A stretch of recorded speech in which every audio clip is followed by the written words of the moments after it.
আজ মৌনী অমাবস্যা। মৌনী অমাবস্যা ব্রত। ব্রত কথা।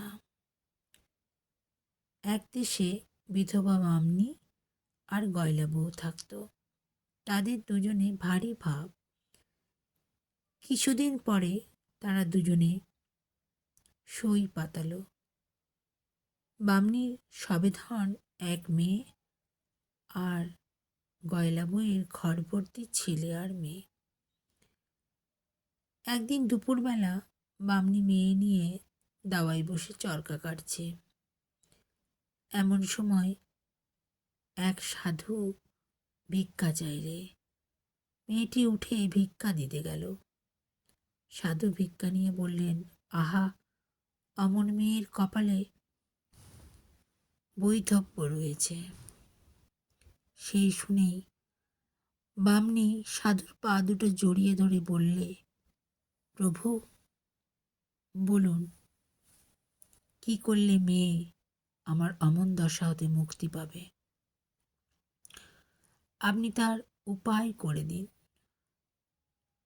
সাধু বললেন, যদি কেউ মৌনী অমাবস্যার ব্রতফল দান করে আর সেই ব্রত নিয়ে ওর মৃত স্বামীর মুখে কেউ ছুঁয়ে দেয়, তাহলে ওর স্বামী আবার বেঁচে উঠবে। কিন্তু যে সেই ব্রতের ফল দান করবে তার বড় বিপদ হবে।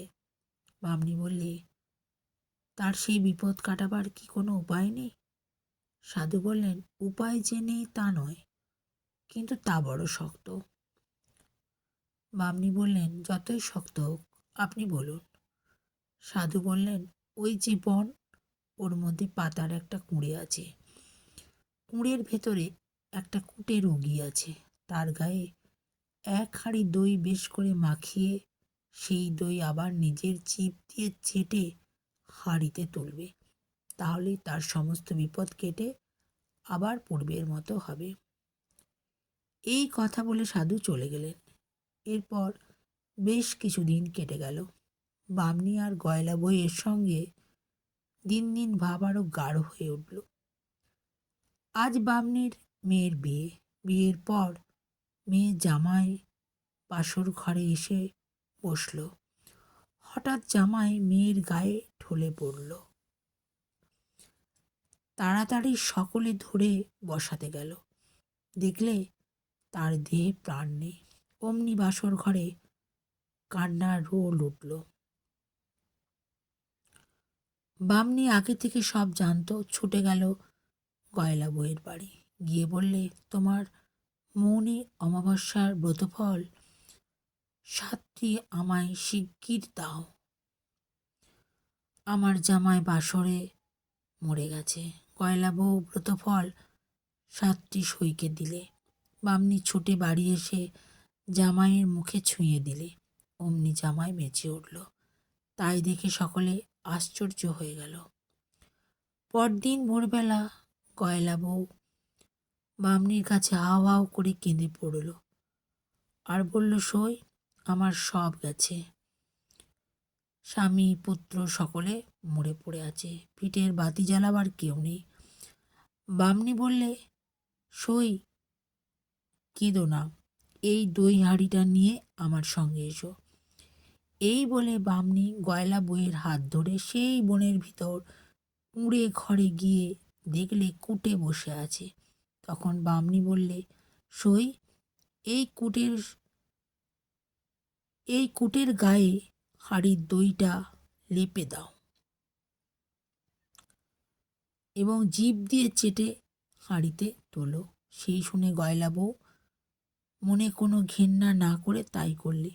অমনি কুটে নীরোগ হয়ে গেল এবং কুটে বামুন বললেন, আমি উভয়কে পরীক্ষা করে দেখছিলুম যে বারব্রত তোমাদের বিশ্বাস আছে কিনা। আমি নারায়ণ উভয়কে ছলনা করে দেখলুম। এখন তোমরা বাড়ি যাও। তোমাদের যেমন সংসার ছিল তার 4 গুণ হয়েছে দেখো। তখন বামনি আর গয়লা বউ কুটের পায়ে লুটিয়ে পড়ল। অমনি কুটে শঙ্খ চক্র গদা পদ্ম করে চতুর্ভুজ মূর্তি ধারণ করলেন। ধর্মে মতি রেখো,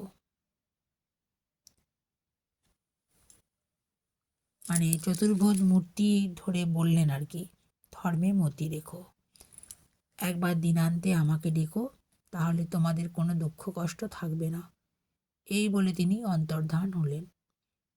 বামনি আর গয়লাবউ বাড়ি এসে দেখলে যেমন ছিল তার 4 গুণ হয়ে উঠছে। তার স্বামী, পুত্র আর স্বাস্থ্য উজ্জ্বল হয়েছে। তখন উভয়ে মৌনী অমাবস্যার ব্রত পৃথিবীর 4 ধারে প্রচার করতে লাগলো। অথ মৌনী অমাবস্যার ব্রত সমাপ্ত। জয় মা। জয়ন্তে মঙ্গলা কালী ভদ্রকালী কপালিনী দুর্গা শিবা ক্ষমাধাত্রী নারায়ণী নমস্তুতে।